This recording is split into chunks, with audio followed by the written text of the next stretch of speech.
Hello मेरे प्यारे दोस्तों, आज हम लेकर आए हैं कहानी घमंडी मोर। सुंदर वन में पीहू नाम का एक मोर रहता था। उसे अपनी सुंदरता पर बहुत नाज था। वह आए दिन वन के सभी पशु पक्षियों को नीचा दिखाने में कोई कसर नहीं छोड़ता था।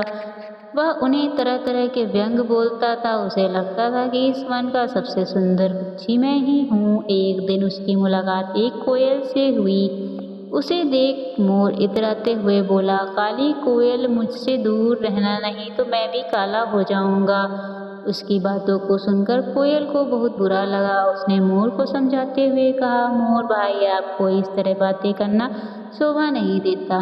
मैं जानता हूँ कि तुम इस वन के सबसे सुंदर पक्षी हो, लेकिन हर किसी के अंदर कोई ना कोई अच्छाई जरूर होती है, इसलिए किसी को छोटा नहीं समझना चाहिए। कोयल की सलाह मोर को पसंद नहीं आई। उसने भरे मन से कहा, इस दुनिया में सब तुमसे बदसूरत पक्षी कोई नहीं होगा। जाओ, तुम पहले आईने में अपनी शक्ल देखो। चलो हो मुझे समझाने। मोर का व्यवहार कोयल को बहुत ही पसंद नहीं आया, बिल्कुल। उसने फिर से कहा, मोर भाई, यही घमंड तुम्हारा एक दिन तुम्हें ले डूबेगा। अगर समय रहते समझ गए तो ठीक, नहीं तो एक दिन तुम्हें पछतावा ही मिलेगा। इतना कहकर कोयल वहां से उड़ गया, लेकिन मोर को उसकी बातों का कोई फर्क नहीं पड़ा। कुछ दिन बाद पीहू मोर की मुलाकात मिट्ठू नाम के तोते से हुई। तोते को देखकर उसका मजाक उड़ाते हुए कहा, क्यों तोते भाई, मुझे तुम्हारे रंग और पक्षियों के रंग कोई फर्क नहीं दिख रहा? क्या तुम इन्हीं घास फूस में को खाते हो जो तुम्हारा रंग हरा है? मुझे देखो, मेरे पंख में कितने तरह तरह के रंग हैं। मोर की बातें मिट्ठू तोते को बिल्कुल पसंद नहीं आई। उसने कहा, मोर भाई, तुम्हारे पंख जरूर बड़े सुंदर हैं, लेकिन इनके सहारे तुम ज़्यादा दूर तक नहीं उड़ सकते हो, जिसके कारण शिकारी तुम्हें कभी भी अपना शिकार बना सकते हैं।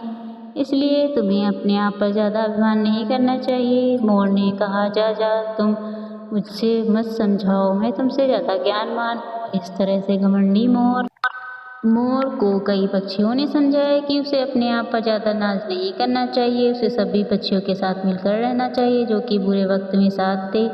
लेकिन पीहू मोर को किसी की बातों को नहीं माना। वह हमेशा अपनी सुंदरता पर नाच करता अकेले ही रहता। एक दिन उसी वन में एक शिकारी आया। वह उस मोर को देख उसके पीछे पड़ गया। बहुत जल्द वह पीहू मोर को पकड़ लिया। वह उसके सभी पंख को उखाड़ कर अपने साथ ले गया। पीहू मोर ने नदी की परछाई में अपने आप को देखा तो वह बहुत मायूस हुआ। अब वह शर्म के कारण चुपचाप झाड़ी में ही छिपा रहता था। एक दिन उस वन के सभी पक्षी उससे मिले। उसने कहा, मोर भाई, अगर तुम अपने आप अभिमान को त्याग कर हमारे साथ चलते हो तो तुम्हें बचाने का भरसक प्रयास करते हैं। शिकारी तुम्हें अकेला पाकर तुम्हारा क्या हाल बना दिया। मोर ने सभी पक्षियों के सामने अपने दोनों हाथ जोड़ते हुए कहा, मुझे माफ कर दो। मुझे मेरे घमंड का सबक मिल चुका है। अब मैं अपनी सुंदरता का घमंड नहीं करूँगा।